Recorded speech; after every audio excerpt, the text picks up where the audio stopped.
waxaan rabaa inaan ka hadlo warbixintii beenta aheed oo resource-ka ahaa uu helay maxaa la dhahay wakiilka qaramada midoobay ee cusub.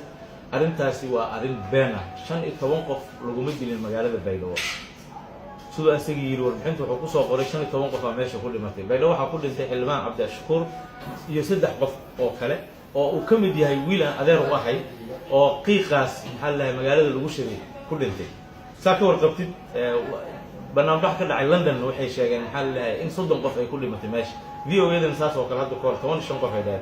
marka warbixinada meel ay ka helaan waxaan u maleynayaa dad raba inay maxaa la dhahay wadanka qalqal geliyaan. waxaan rabaa wakiilka qaramada midoobay arrintan inuu ku soo jawaabo.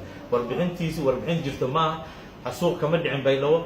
barnaamijyadii markay socdeen ay baalooyinkii iyo burburin ay bilaabatay barnaamijyaashii ay sameynayaan ayaa israasaaseyntii waxaa ku dhintay 3 qof iyo nin neefta ku xirato ani adeer u ahaa.